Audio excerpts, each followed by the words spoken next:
Today, a judge in El Paso County sentenced John Halford to 40 years in prison. Thanks for joining us tonight. I'm Alexandra Lewis. And I'm Kyle Clark. The co-owner of Return to Nature Funeral Home in Penrose pleaded guilty after investigators found hundreds of improperly stored remains. 9 News reporter Ria Jha was in court as families spoke about the harm he did. An El Paso County courtroom packed.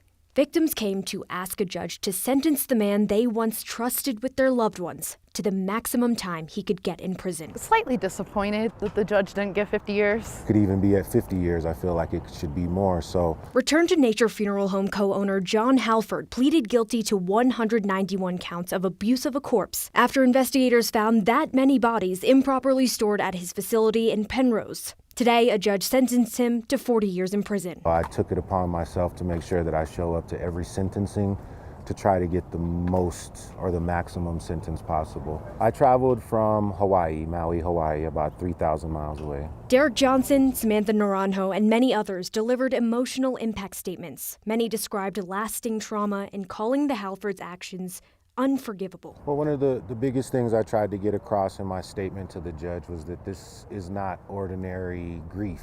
This isn't ordinary trauma. These people didn't respect the dead. We heard directly from Halford, who apologized repeatedly. He said he felt remorse and told the judge he regretted his actions. Halford has already been sentenced to 20 years in federal prison for fraud connected to the same scheme. The state court's 40-year sentence will run concurrent to that federal time. I thought of leaving the courtroom and vomiting.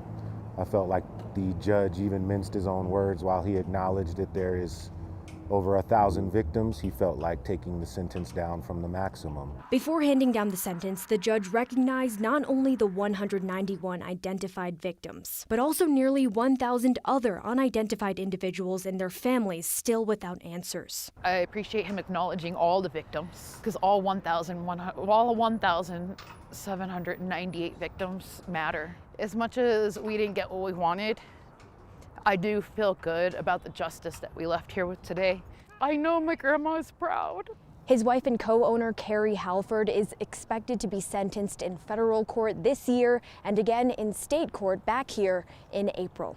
Reporting in Colorado Springs, Ria Jha, 9 News. Unseasonably warm day with a beautiful sunset to cap it off tonight. And those warmer temperatures are expected to stick around through the weekend. Highs reaching into the 60s. Meteorologist Corey Reppigan, we don't need a retractable roof stadium for the Broncos. Just play the Super Bowl in Denver in February. This would have been one of those years where we could have had an outdoor game right here at Mile High Stadium. Our forecast is exactly the same as California's, except we're going to have more sunshine. Man, look at these high temperatures reported across the state today. You know, it feels great, but all this good feels is overshadowed by the fact that it's not supposed to be like this. It's been a rough ride this year, and these warm temperatures and dry conditions are going to continue for a little bit longer. As far as Denver, this is the box score here. 66 degrees was the high temperature today. It's only 22 degrees warmer than the normal temperature and only 4 degrees away from tying the all-time record from 2015. The biggest snowstorm we've ever had on this day, 3.8 inches back in 1929. Here's the forecast for tomorrow. More heat. We've got some 60-degree temperatures, maybe even some 70s up here in places like Logan County. And the heat and the dry conditions and the winds now are going to combine to create a fire weather warning for us because of those conditions out there on the eastern plains.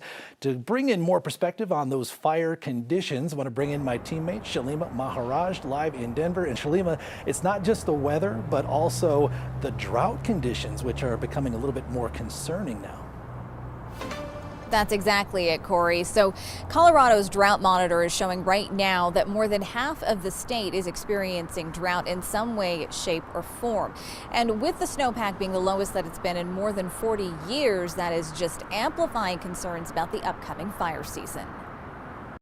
Like a lot of parts of Colorado these days, the fields in Logan County are parched. The Logan County Fire Chiefs all got together a couple weeks ago. Sterling Fire Chief Levon Ritter says they've already started to see large grass fires. We're all on the same page. We are going to be calling for mutual aid much sooner. If things don't change, Ritter says it's going to be a rough fire season.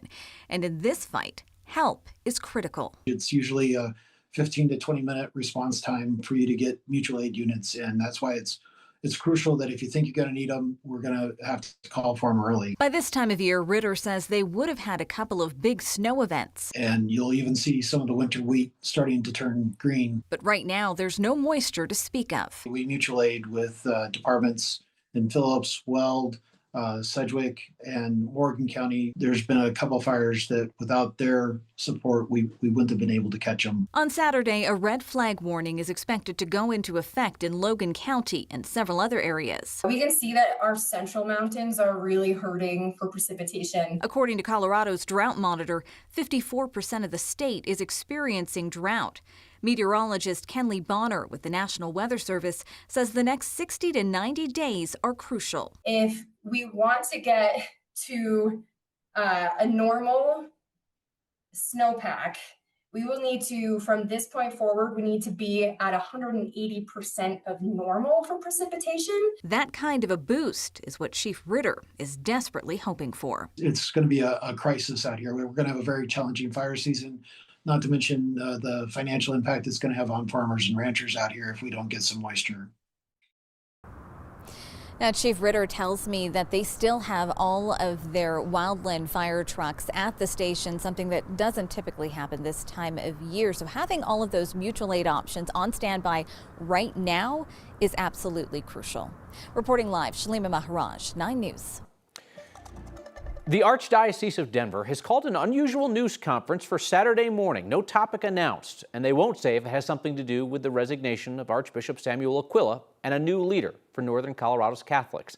The Archbishop submitted his resignation to the Pope as required on his 75th birthday last September. It has yet to be accepted, and a new Archbishop has not been named. Pope Leo has the potential to shift 40 years of conservative politics in the Denver Archdiocese, which has seen 3 staunchly conservative leaders since the mid-1980s. Pope Leo is continuing Pope Francis's work to guide the church in a more welcoming, less exclusionary direction with a focus on care for the poor and immigrants.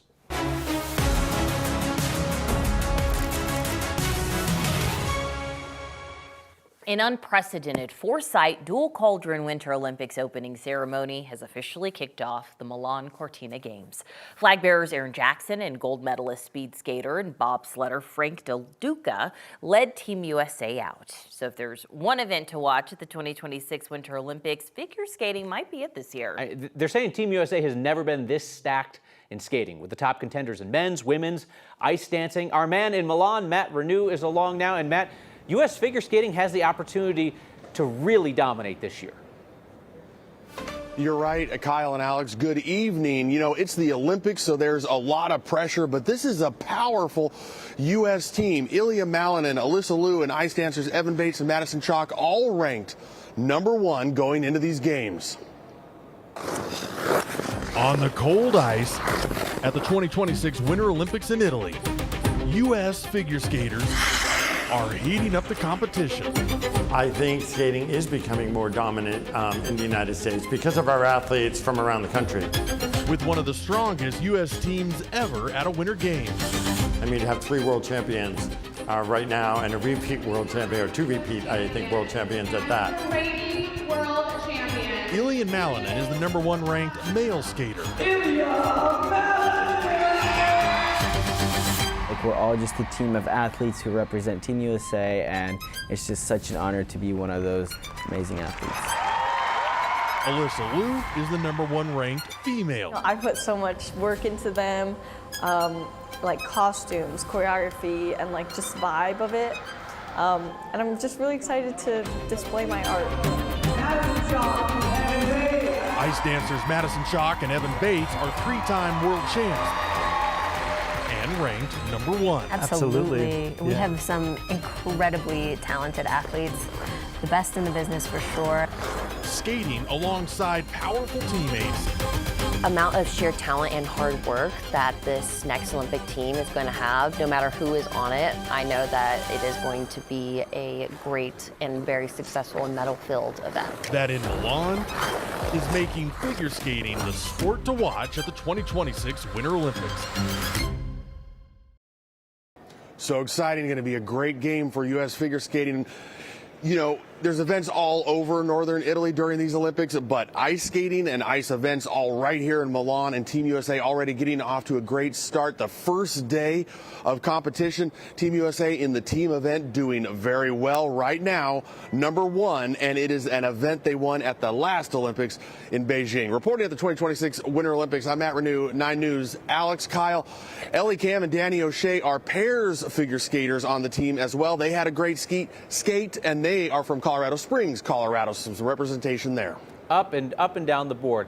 Hey, since we've got you live, I have to ask you, Lindsey Vonn, getting out there, back on the run. I mean, putting up a pretty decent time. You've known her, talked to her for years. Are you surprised that she's actually going to make a go of it? Not at all, Kyle. You know, you mentioned knowing Lindsey for a long time, going all the way back to Salt Lake, and so, you know, she's wired different, and we've had conversations back and forth, Vonn and I, about how she thinks differently.